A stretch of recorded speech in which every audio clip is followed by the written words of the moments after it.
In this part one of a highly instructive two-part episode, Michael Tafolla shares the story of his life journey from living in a home with loving parents in the Little Village neighborhood of Chicago and being a nearly straight-A student to experiencing the childhood trauma of repeated victimization by gang violence, even though he was not a gang member, which eventually led him in his teenage years to make the fateful decision that to survive, he would need to, as he puts it, become what he feared.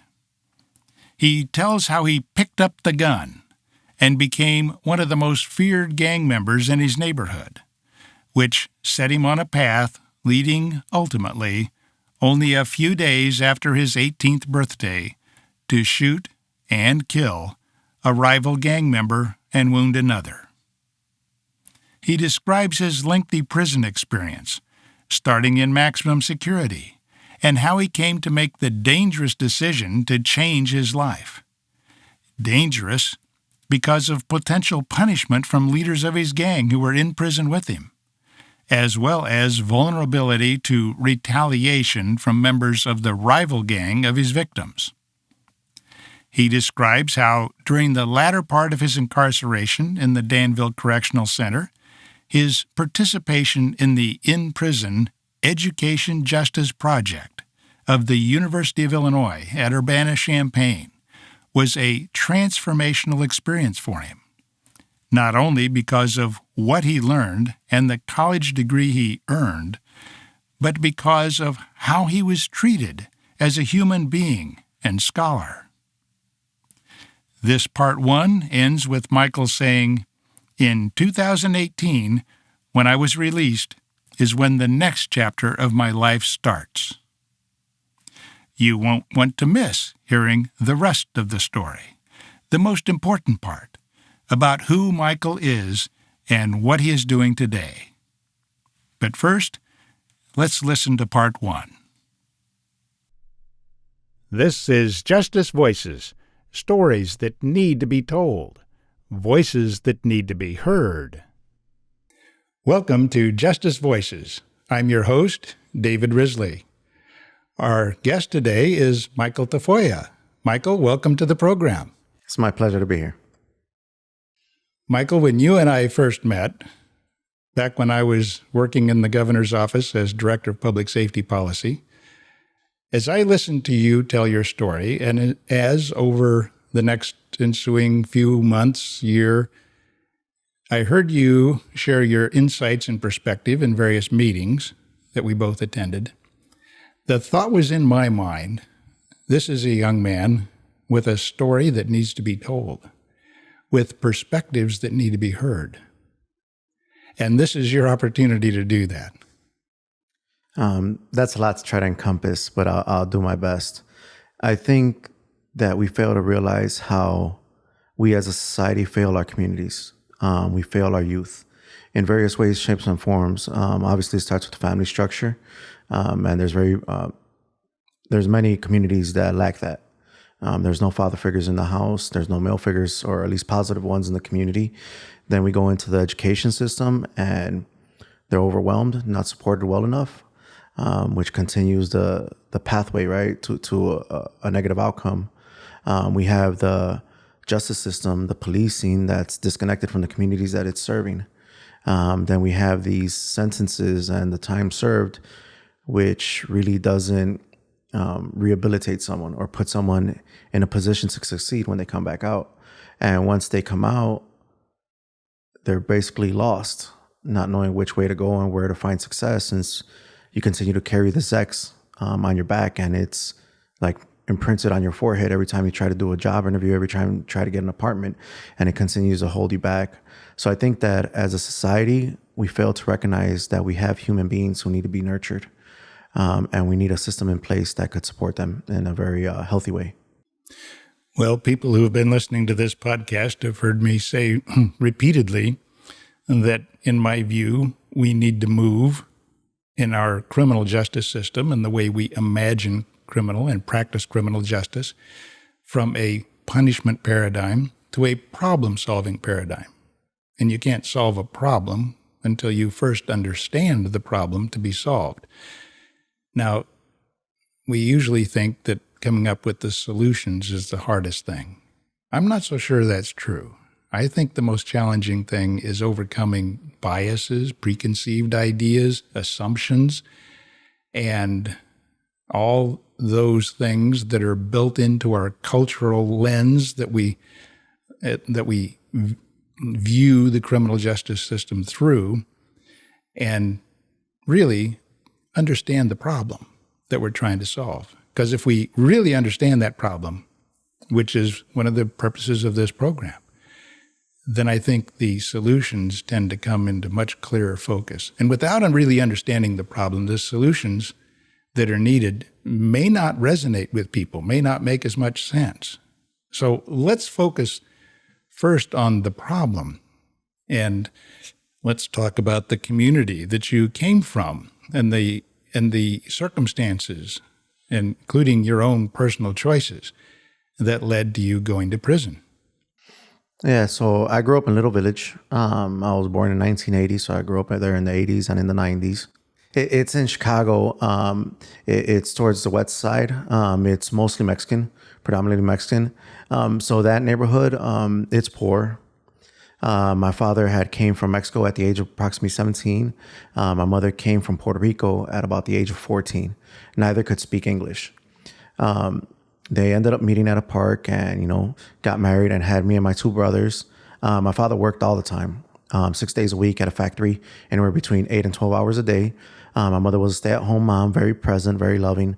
Me and my brothers went through school. We went and got really good grades at school. I had mostly all straight A's. At the age of 12 is the first time that I was exposed to direct violence. I had been exposed to violence my whole life, being that substance abuse, that gangs, that fights, that attempt murders were carried out in front of me, or me seeing the aftermath. I grew up next to a bar, so I seen a lot of very vicious fights. I seen guys get hit in the head with a sewer cap. I seen a guy get his eye knocked out with a pool cue. But at the age of 12 was the first time that was directed towards me. Me and my best friend, we were horseplaying, coming out of school, pushing each other around, all that. My mom was with us, walking us home. When we crossed one of the streets, my mother was probably about 15, 20 feet behind me. A guy came out that side street and unloaded a gun on me. Here I am, a 12-year-old kid coming back from school with my mom and my best friend. Never been in any problems like that, nothing at all. And yeah, someone unloaded a gun on me. And that became the beginning of me experiencing a lot of violence directed towards me. Okay, now let me hit the pause button there for a minute. I've got to ask, somebody just stepped out and unloaded their gun, in other words, shot quite a few rounds at you? Yeah. Well, first question, did any of them hit you? No, thankfully, no. Thankfully, no. Or your mom? No. Anybody else? No one was struck, but it was evident that it was directed at me. Why? I don't know. To this day, I don't know. My only assumption is where I grew up. Because over there in Little Village, like most of the neighborhoods in Chicago, every few blocks, there's a different gang. And if you grow up on one of the blocks, they automatically assume that you're a gang member from that area. Now, and they didn't recognize you, and so therefore, by definition, you would be from some rival or competing gang or something like that? That would be my assumption, like I said, because going forward, I got chased and shot at and beaten up by a few of the gangs that were outside of my neighborhood where I grew up at. Now, let me tell you, to be shot at by somebody who's fired, how many rounds would you estimate? It was at least 9 shots. Okay, that's a traumatic experience. Yes. For anybody of any age. 12 years old, that leaves a mark. And then to have these other experiences, they each leave a mark. And when they're accumulated, one on top of each other, and then observing violence, that leaves a mark. This is chronic trauma. Yes. And chronic trauma changes people. It alters you. Talk to us about that. Well, for me, like I said, and for many, we grow up in these neighborhoods and we accept it as normal. And yeah, at the beginning, it's a shock. But after a while, it's just normal.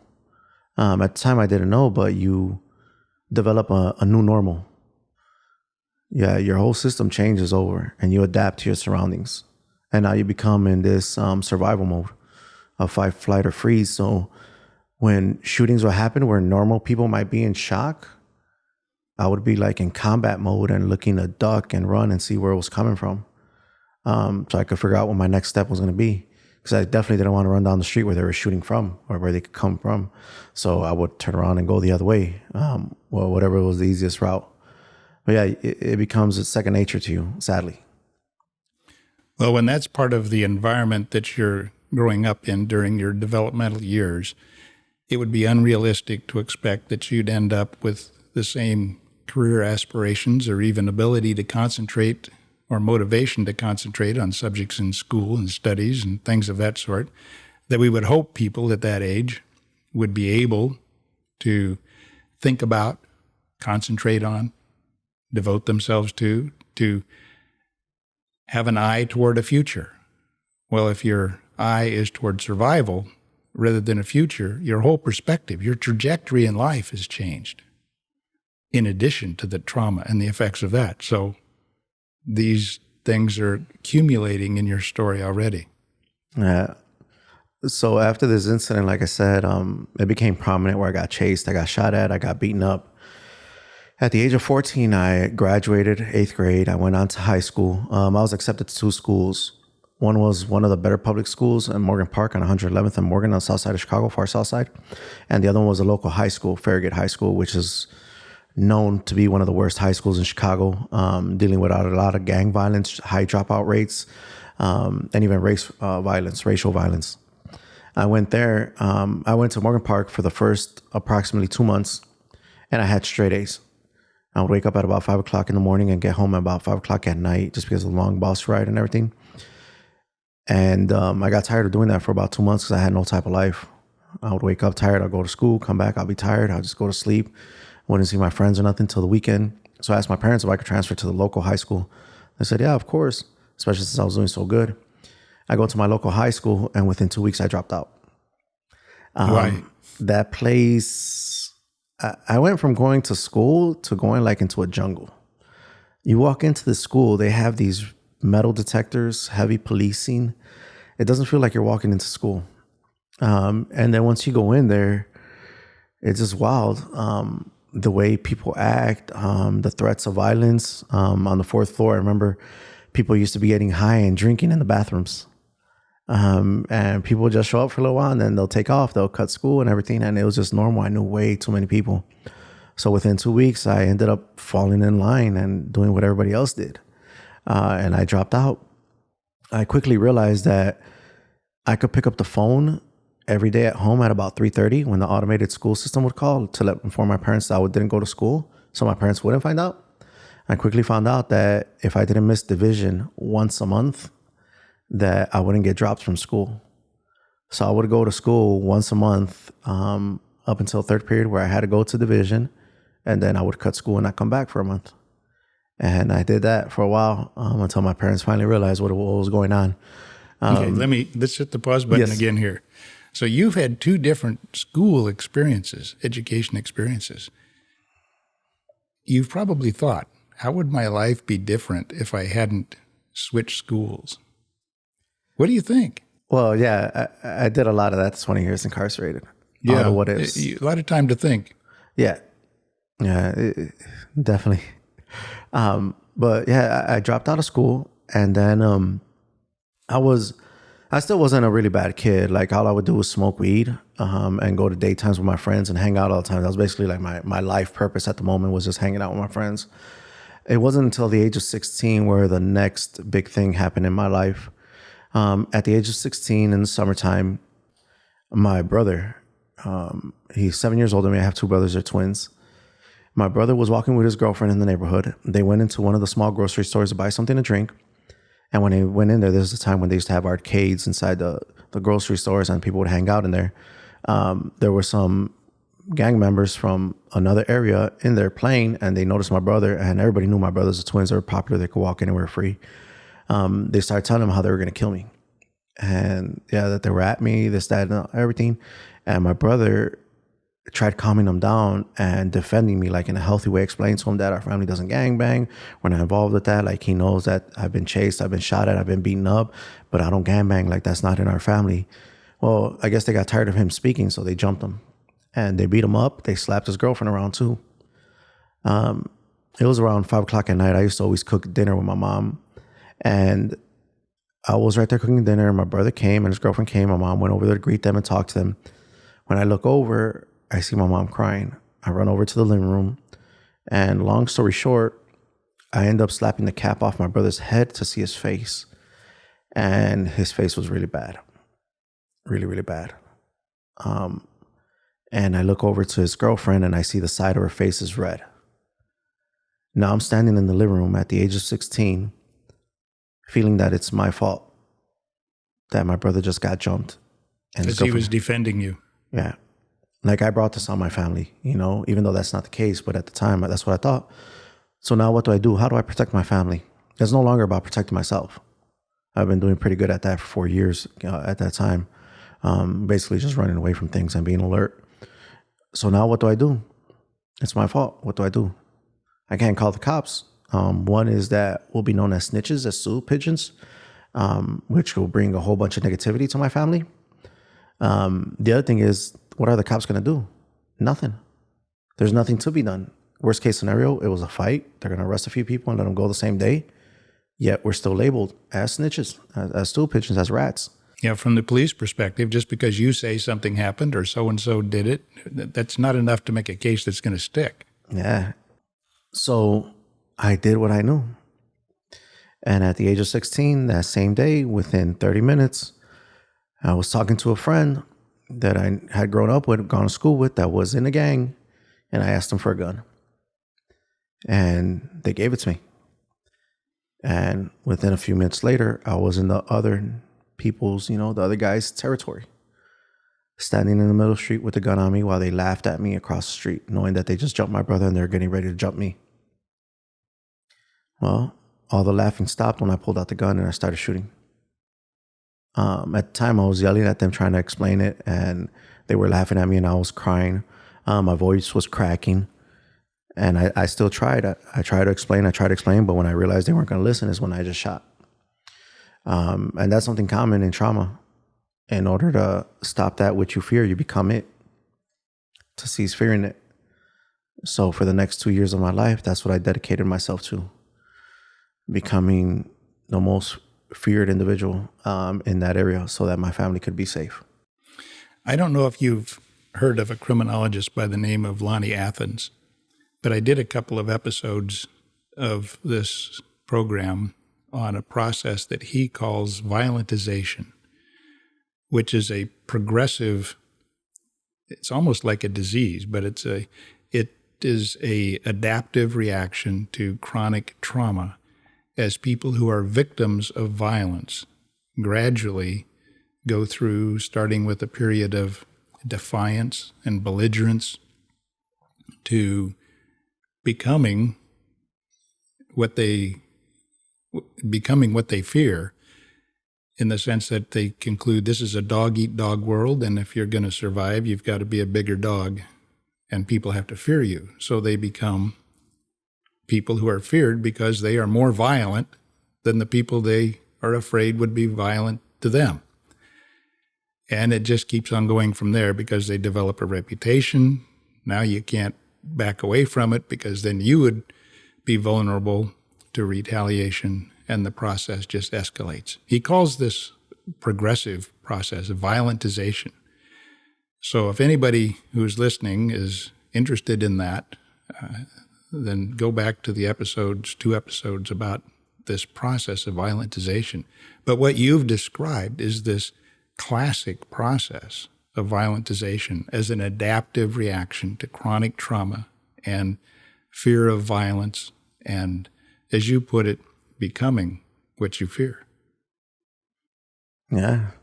And that's what it is. You have limited options and you're thrown in these most chaotic situations. So you do the best that you can with what you have. And for the next 2 years, that's what I dedicated my life to. I never put the gun back down. I always had it on me. I was always running around like a maniac. I was the first one to jump when there was any sign of trouble. And in 1998, on July 26th, all this came to a crashing halt.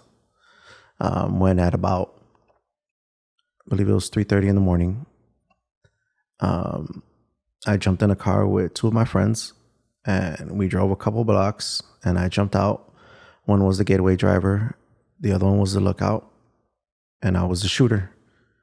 And I proceeded to walk up to two individuals who were disrespecting my gang, who disrespected me right there in that moment. And with a smile on my face, I unloaded my gun. And I was arrested within 10 minutes. And you say you unloaded the gun. Yeah. This time you didn't miss. No. Sadly, I didn't. And in the moment, I thought it was like the funniest thing in the world. And I'm not, like, I am completely ashamed to say that. But that just lets you know how far gone I was at that time. It was 2 weeks after my 18th birthday. And this is where I was mentally. So they both died?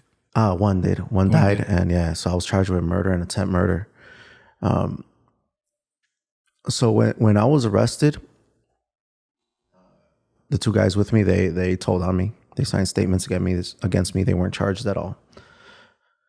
You know, that is something, by the way, I'm going to tell you something, and our listeners something from the perspective of a former career prosecutor. That's common. I made a career of explaining to people who were in trouble that who are part of an organization of some sort. First one on the bus gets the best seat. And believe me, they all want to be first on the bus or second or third. Nobody wants to be the last. Yeah. So I ended up getting locked up, sent to Division 11. At the time, it was Supermax, Division 11. And my first few months... Now, you're talking about prison. In jail, Cook County Jail. At the county jail. Yeah, before I went to prison. So at Cook County Jail, I was there for a total year. But my first few months there, I was just lost. I was just going through motions I couldn't even understand. Every day I was either drinking, prison wine, hooch, or smoking weed or something. Okay, hold it. You're in jail. Yes. And you've got alcohol, marijuana. Yes, and other drugs. And other drugs. Yeah. Well, this is something people need to understand also. It's part of the reality of jails and prisons. It's a constant problem that the people who run those institutions are fighting, but it's a reality. I've heard this over and over. Well, when you have the guys with nothing but time, they'll figure something to do with it. So I was in there doing that every day. I was never sober the first few months, never. Since I woke up to go to sleep, I'll be high on something or drinking something. And it was just a way to numb the pain. Like, I was facing life in prison. And I'm 18 years old. So I got at least a good 50 years of this, in my future, if not more. And every day I would talk to my family. They were always worried about me. Man, that phone bill went up so high. At the time, the collect calls were about $15 a call, if not more. And they just kept telling me, call. My parents were so worried something was going to happen to me. At 18 years old, I probably was about 5'5" and weighed about 130 pounds soaking wet. So I was a little guy. Fast forward until about like 5 or 6 months in, I talked to my brother one day, the same one that was jumped. And during the conversation, he tells me something no one had told me before. He goes on to tell me how much my parents are suffering because of me being incarcerated and because of the life I was leading for the last couple of years of it out there. And I come to find out that my parents cry every single day, every single night. Not only that, but I come to find out that they blame themselves for the way I turned out and the position I ended up in. That hurt. That was the first time I felt pain in years. My parents did not deserve this. They didn't deserve to have me to be their son the way I ended up. They didn't deserve to feel the blame and the shame that came with it. They were very present, very loving. They weren't perfect, but they were as perfect as I could have ever wished, or any kid could have wished for his parents to be. They didn't abuse me. They always showed me love. I never needed for anything. There was always food. I was fortunate enough to have video games and, the Jordans and all this other stuff. Yeah, they were very present and very loving. And I didn't know what to do now. Okay, let me hit the pause button right there to underline the importance of what you just said, because this again illustrates an important point. I used to be responsible for the Project Safe Neighborhoods program in the federal Central District of Illinois. And one of the things that we were, of course, trying to do is to figure out what can we do to reduce the number of people who get shot, reduce gun violence, to prevent shootings, not just react to them, but to prevent them. And research was done on what sorts of messaging gets through to people who are the potential shooters. Virtually nothing would get through to them, except one thing. And that was this message about their parents. When they were interviewed in prison afterwards, they told almost the same story that you have. And so there was a shift in the messaging, and it proved to be more effective than the deterrent, the supposed deterrent of long prison sentences. That didn't work. Even seeing friends go to prison for long prison sentences with gun enhancements, that really didn't do much, have much impact to deter it. But this message about the impact of gun violence on parents, on siblings, on family, that hurt. That changed the behavior. So I'm taking this moment to underscore this so that listeners understand that what you're saying is really important. Because if you had been able to foresee that back before you pulled the trigger, it could have changed the outcome in your life and in the life of the young man who was shot. Yeah, most definitely. It definitely could have. So after my brother told me that, I didn't know what to do with it. I got off the phone with him, and it was like I was in a new reality. When I turned around from that phone and I seen the cell doors and everything in the day room, it didn't feel the same way. I didn't feel high anymore. I felt sad and more grounded than ever. I went to my cell, and I was supposed to call my parents afterwards. I didn't. And I just stayed in my cell, and I couldn't sleep. It was probably at about like 4:30 in the morning. I had been thinking the whole night, couldn't sleep the whole night, and just staring at the walls.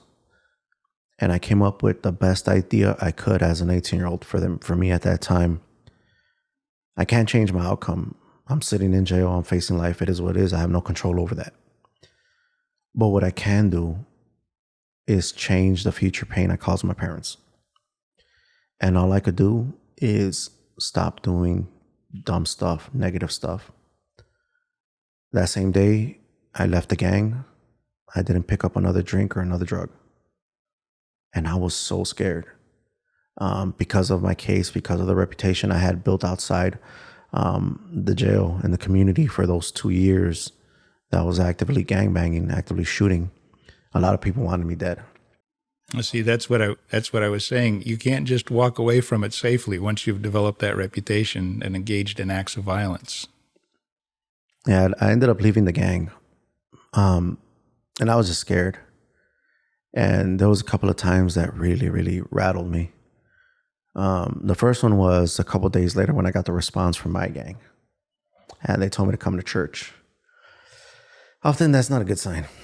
Yeah, what does that mean? If you're lucky, we're just going to talk to you. If you're not lucky, you're not going to make it back to the cell. You're going to go to healthcare. So come to church is not necessarily a religious invitation. No, and it's not one that you could pass on. So I went to church, and I go to Catholic service. I get there, and I sit down next to the man for our gang. And we start to talk. And I don't know why, but he told me, he's like, hey, look, I know your case. We've heard about your background. And I understand that you want to try to you're doing this for your family. And I told him, yeah, I'm doing it for my parents because they've heard enough. And my brother told me how devastated they are. And I just can't live with myself.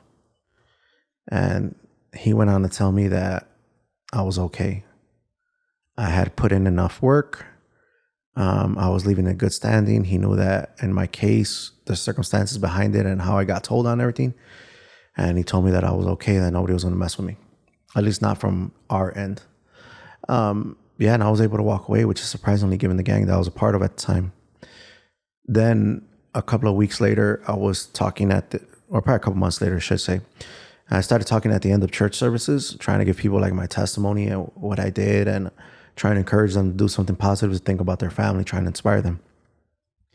After service, as we get ready to leave, I get surrounded by like 7 or 8 guys from the gang that I caught the case on, that I'm most currently sitting in Cook County Jail for. And as they start asking me, where are you from and what's your name, it becomes evident what I believe they're going to do. And I told them, and I just kept talking to them, and I told them that I wasn't the same person, but I respected whatever they were going to do. You know, I told them it is what it is, and I respect it. And for some reason, they didn't put their hands on me. I still don't know why. I don't know if it was God or what it was, but they didn't. Let me just underscore the importance of something that you're saying. I mean, this decision you made to walk away from your gang under those circumstances it wasn't just a decision to, I don't want to do this anymore. It was a decision that you knew at the time made you vulnerable, because you no longer had or were entitled at least to the protection of your gang.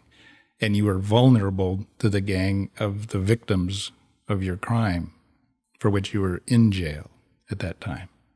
Well, okay, that's a serious decision. People talk about repentance. Repentance is real. It means change, positive change. It can be hard. That was a hard decision you made. And it's an important step toward this positive change, whether you call it repentance or reforming yourself or reforming yourself. That was a major step, deserving of respect. Yeah, it was definitely not an easy decision, and not a light one. And I knew the consequences that could come from it, and I was okay with it. If I lived my life for 2 years, right, to throw it away for nothing. Now, at least if I died or close to that, I was doing it for something. I was doing it for my parents, and that I could live with. So as time passed on, as my year in county started to come up, I was trying to figure out, what did the next 20, 30, 40, 50 years of my life look like? And I went on a journey of self-discovery.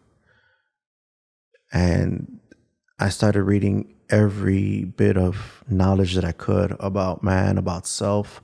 I read so many self-help books. I read the Bible, the Torah, the Quran, and so many other religious texts. I had all the positive conversations I could have with people. I read a lot of philosophy. And then throughout this time came my sentencing. I was going to start a bench trial in hopes of getting some type of leniency. Now, for those who aren't aware, you had the option, the default setting in the judicial system is a jury trial with 12 jurors that have to agree unanimously beyond a reasonable doubt before you can be convicted. Or you can waive that right to a jury trial, in other words, give it up, and be tried by the judge, which is called the bench trial. Yeah. Or, of course, you can plead guilty. Yes. Those are your options. So I took a bench trial. I thought it was going to be my best chance at not getting slammed, meaning not getting 60 years at 100% or something like that, or even 40. And the day of my bench trial, my lawyer, he was a public defender. He came to the back and he talked to me and he told me my family was here. The victim's family was here. He said he spoke very briefly with the state prosecutor and with the judge, not about me, just in general. They seem to be in good spirits. He asked me if I wanted to try a plea deal, a 4-2 conference.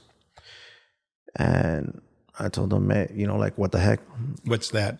A 402 conference is where you plead guilty and you already know what your sentence is going to be because they're going to make you an offer on it. And oftentimes it's much more lenient than what they would give you if you get found guilty.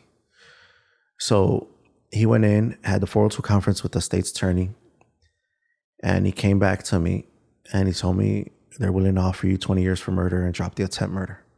And the 20 years will be at 100%. And I told him, okay. He was like, so what do you want me to say? No, I'm saying okay. Like, yes, I'll take it. He was like, are you sure? Everybody in the bullpen with me was shocked. Like, I just stood up and I just said yes to 20 years, like nothing. And I told him, yeah, like, look, you and I both know the truth behind this case, right? Like, what are we up here trying to do? We're trying to get leniency. This is it. I'm getting the minimum. Like, what else can I do? It'll be a Hail Mary to try to throw and get a second degree and get it dropped even more. I'll take the 20. It is. And I took it. I went back into the court, took the 20 years. I apologized to the victim's family. I apologized to my family.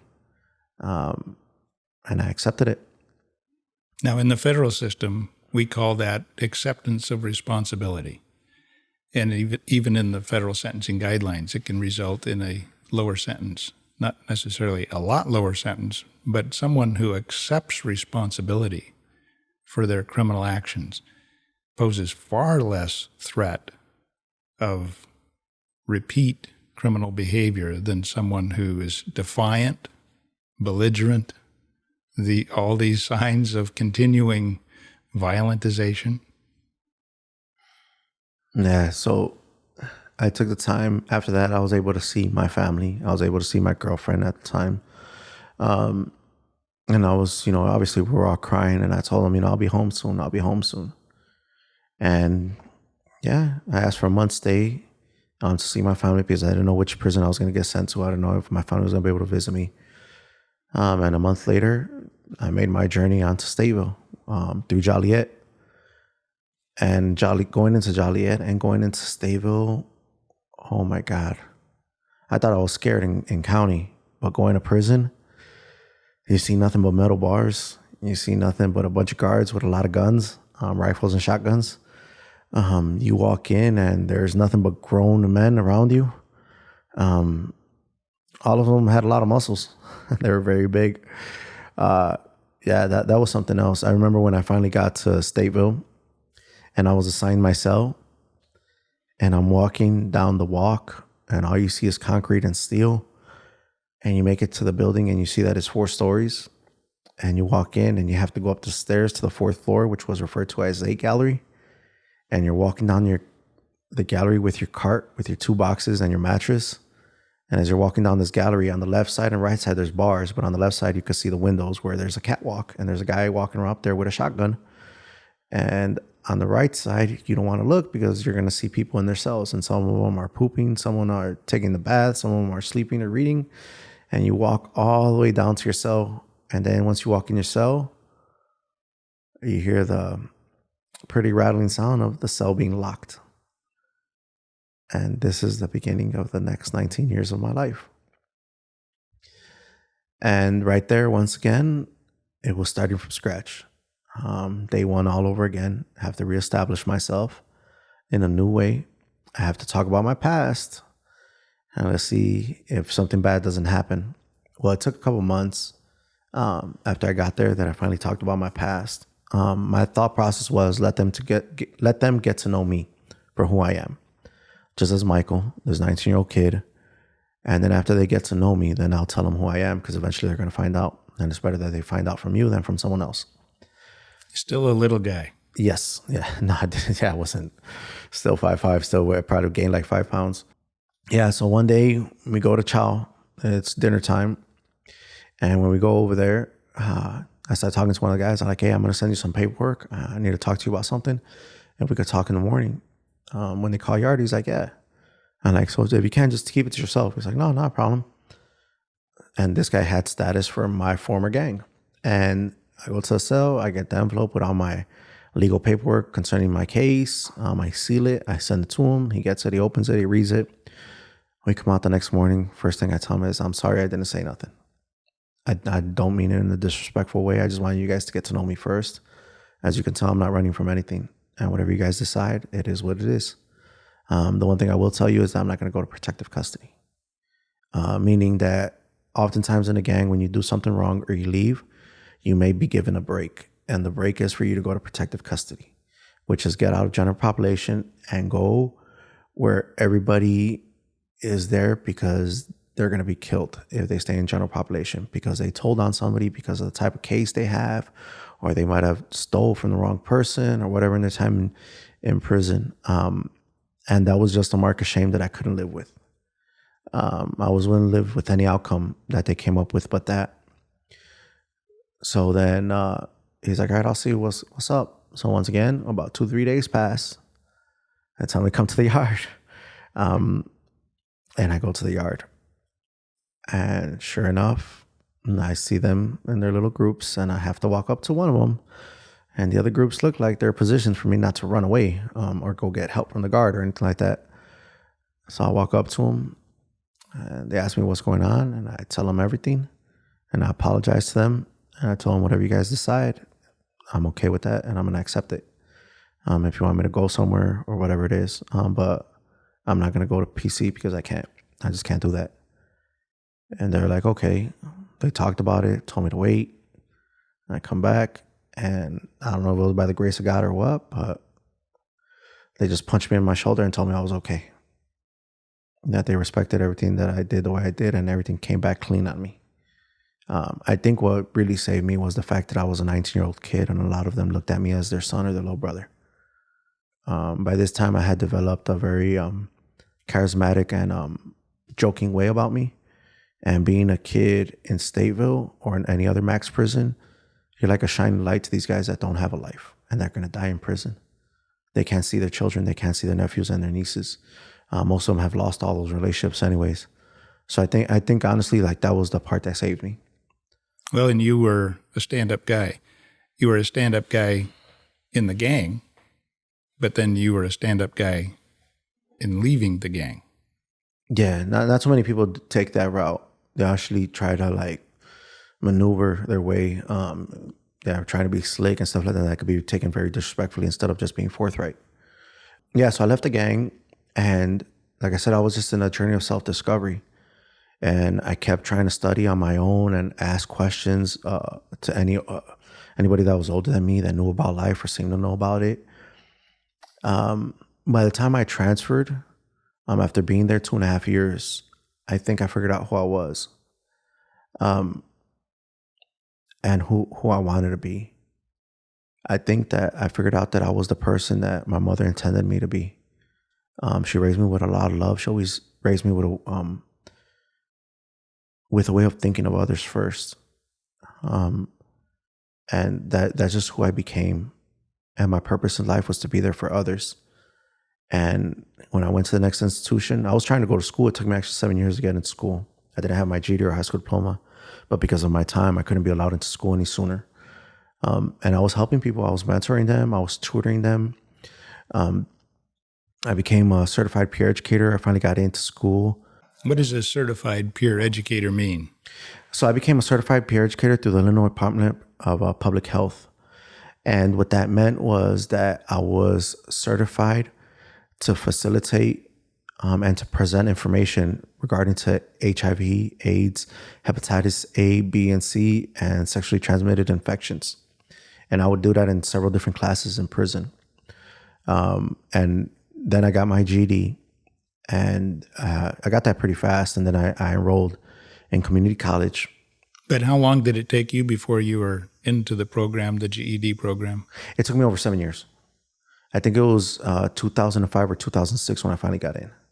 Yeah, so that was 7 years without any type of formal education, even though I kept educating myself on my own.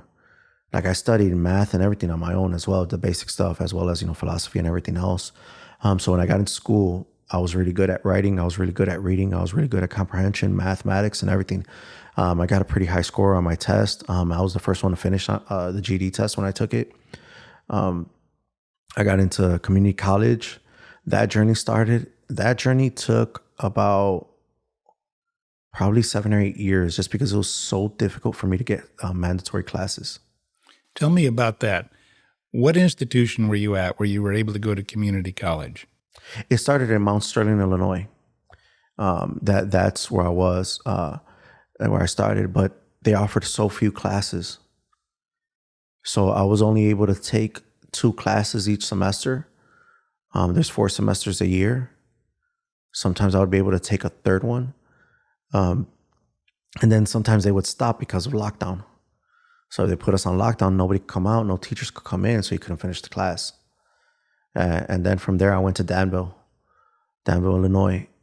And there they had more educational opportunities. And there's where I was able to ramp up. I got there in 2011. Danville stands out for that. Yeah, Danville is one of the few prisons that they have a lot of educational courses. So they offer Danville Area Community College. They have the Education Justice Project from the University of Illinois. The Education Justice Project. Yes. People should remember that. Yes, we'll come back to that. We'll come back to that, yeah. Yeah, and you have Bible College, which is a Bible seminary school. And then you just have all type of classes from clinical services, substance abuse, anger management, lifestyle redirection, and so on and so on. And not only that, but they have what they refer to as an inmate-led educational wings called the building blocks. Now, this is dramatically different than the opportunities that are available in most Illinois prisons or prisons nationwide. So that existed the last year before I left in 2018, before I was released in Danville. Yeah, and it was completely different where people are allowed to be out their cell almost all the time. They're allowed to engage in educational opportunities on the wing for about 10 to 12 hours out the day. So they don't have to actually leave the wing to get a lot of education. They have a lot of stuff on financial literacy, on investing, on starting a business, and several different things, even life skill classes they have on the wing. And you always have mentors around, people that you could just pick their brain if you're having a problem or if you're curious about something, which is extremely unique and something that didn't exist basically my whole bit. And I never had an opportunity to join or be a part of. I was basically that for others in a way that I found it kind of odd because I never had that for myself. I never had a mentor. I never had a tutor, but yet I was everybody's mentor and everybody's tutor. So I got to Danville. I finished finding my associate's. Your associate's degree, college degree. In science and arts. In prison. Yeah. And I only had a couple of B's throughout all those years. So my GPA was pretty high. And then came the Education Justice Project in 2014. This is a space I did not initially want to be a part of. They had been there for a few years. And this is something I think that we got to think about because it goes into a broader aspect of prison and what it does to people. So in prison, ever since the first day the cuffs were put on me on the street until the day I was released in 2018, I was always viewed, treated as, and expected to be the worst decision of my life. I was always viewed and treated as a criminal. And no matter how much good I did and how much bad I never did in prison, I was still a criminal. I was never to be trusted. I was always to be viewed as I was scheming something. And this is the way that the correctional officers are indoctrinated, right? There's a way that they're trained that everybody that has an ID and an ID number and owns a blue shirt is a criminal. And they're always plotting to do something and they're always trying to get away with something. So that's the way I was always treated by staff. And most of the teachers that come in have that mindset as well. My educational journey in prison, most of it was just memorize and regurgitate when asked. That's it. I wasn't encouraged to be a free thinker, critical thinker, or anything like that. So fast forward to 2014, and I seen the people coming in from the Education Justice Project, University of Illinois, and they made me uncomfortable. I seen how they had moved. Yeah, I seen how they moved, and I used to be in the education building a lot because I was a peer educator and all that. And I used to talk to them and have small, very short conversations with them. They treated me as a human being. They viewed me as an intellect. They were curious about the things that I was teaching and the way that I viewed them and why. And it made me uneasy. this made you uneasy to be treated like a human being, To be an treated intellect. an intellect, a student, it made me uncomfortable. Can you explain that? Well, at this time, 16 years of my life had passed. And I guess I had been socially conditioned to be treated and viewed and spoken to in such a way that when other people didn't fall in line with that train of thought or that way to express themselves, I didn't know what to do with it. I didn't know how to respond. For someone to come up to you, really sincere, care about you, and ask you how your day is going because they care, to ask you what are you up to because they're curious about what good you're doing, instead of what are you doing that, is sneaky, that's, illegal, that's this, that, the other, it made me uncomfortable. And then when I would have to explain myself, what made you want to do this? I didn't know how to respond because no one ever asked me that. All these years in school, nobody asked me why was I going to school? Why did I want to take that class? Why did I read this or that? No one ever asked me that, and now I was being asked this. So it made me so uncomfortable. Yeah, I didn't know what to do with it. So what strikes me about this is that these were educators that were coming to speak to you, and they were treating you as a human being. And this was preparing you to transition to the real world and be successful in making that transition as you re-enter community and family life. If this had never happened to you before you left prison, what do you think would be different? So, and like I said, this was right before I got into EJP. And I'll fast forward to the end of EJP, just what I got out of it and what it did to me.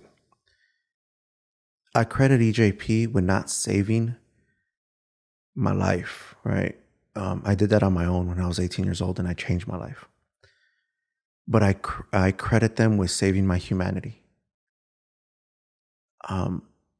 Because without them, I don't know what type of person I would have been out here.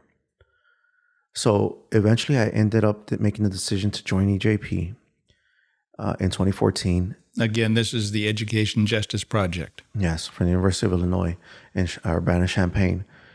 And I got into several spaces. I got into their trauma-informed space, CAVE, Community Anti-Violence Education. I got into their educational space, Language Partners, which I became a certified English as second language instructor. I was teaching full immersion English to, the so-called inmates that didn't speak English, that were non-native English speakers, that were from Mexico, Honduras, and so on. And I got into their regular credit classes and their reading groups. In these spaces, once again, I felt so uncomfortable. I would always try to hide, but the way they set up the class, you cannot hide. Oftentimes, you're sitting in a circle, so it doesn't give you a corner to go hide in. And then the few times that I could hide, like in the Language Partners, when other incarcerated individuals were teaching a lesson, and I'll go try to hide in the corner, they would find me, and they would ask me, they would greet me, extend their hand, shake my hand, and ask me how my day was going and what am I getting and what am I struggling with. And it made me really uncomfortable to have a man or a woman that was not an officer to be that close to me. And the weeks passed, and then it became more and more normal. In that space, since day one. Now, that wasn't an accident that they were treating you that way. That was part of their deliberate educational strategy and experience and approach. Yeah, their approach is a holistic human-student relationship where you engage these individuals as academics. That's it. Nothing more, nothing less. As students, as academic as you would someone on campus, because that is our campus, those classrooms. In prison. In prison, yes. So, yeah, the thing that was really different besides that was the fact that we were encouraged to challenge everything, including ourselves. Challenge each other, challenge the material, challenge the instructor, and challenge yourself, which in other academic space, I had never heard that. You never challenge anything. You shut up, you accept facts, and you regurgitate them at test time, and that's it, you're done. Yeah, and that expanded my mind so much. Like the first question on the first day of the reading group after we had read was, what stood out to you? And then after I said it, they would be like, why? And I didn't know the answer. But I read it and I understood what I read, but I just didn't know how to formulate an answer for that because I had never been asked that before. Yeah, and the years passed, and I was there for 4 years, and I racked up several credits. I was a part of a lot of different workshops, reading groups, extra spaces that they had. I was always in their library studying something. I got used to using a computer, which is something very rare for someone incarcerated. I became a certified trauma-informed care facilitator at the University of Illinois, thanks to the cave space. And I want to come back to that, by the way. Yeah, and that taught me so much. And it put me in such a place where I actually had a healthy self-esteem. I actually valued myself. I understood myself. The thing with cave and the unique aspect of that is that that was the first time that I really learned about trauma in an in-depth way. And through these guided dialogues, I was able to confront a lot of my trauma, to give my trauma language, to understand why I thought the things that I thought, why I felt the things that I thought, and how that affected all my relationships and everything I saw. I never knew that trauma was the lens which I viewed the world through. And I understood it through that. And I was able to help other people through their trauma. And that EJP experience is what prepared me to come home in a healthy way. Well, violence, I have made the analogy to being a disease. And to a very large extent, trauma is the carrier of that disease. And we can't solve the problem of violence, particularly gun violence, without solving the problem of the trauma that is the carrier of that disease. Because this is just common in the background of people who are involved in gun violence, is that they have experienced, usually early on like you, this chronic trauma of violence in the world around them, including in their own families many times, not in yours apparently, but it is very common for domestic violence to lead to street violence and violent people ultimately. Yeah, it is. Yeah, so these are the things that actually prepared me to be out here and to actually succeed out here. The other thing was that through EJP and a few other programs I was a part of in prison, I actually was able to develop relationships and connections out here. Eddie Bocanegra is a person that I met while I was still in prison. He was the guest of our last or 2 episodes ago. Yeah, this is someone, and what Eddie Bocanegra did for me, and it's not that he did anything special. He was just himself. He talked to me like, a normal human being, and he told me, when you get out, contact me and we'll see if we can find you a job or something like that. But what Eddie Bocanegra did for me was he showed me that I can actually be successful out here. Here's someone that comes from the same neighborhood. Here's someone who was incarcerated. Here's someone who came out with a thought of wanting to get back. And look how far he went and how successful he was. And that gave me the roadmap in order to come out here and succeed. So in 2018, when I was released, is where the next chapter of my life starts, right? In part 2 of this episode to follow, Michael shares the experience and challenges he faced upon release from prison, including barriers due to his status as a convicted felon, and how he became a victim advocate, responding to the scenes of shootings to assist victims and their families deal with the trauma of gun violence. He will discuss his work as a restorative justice practitioner as he and I dive into the topic of restorative justice and other ways in which our current approach to crime and criminal justice can and should be improved to be more effective and responsive to the needs of victims, perpetrators of harm, and communities. So, be sure to listen to the rest of Michael Tafolla's story and his deep insights gained from his own lived experience, higher education, and professional experience and observation. This is Justice Voices, stories that need to be told, voices that need to be heard.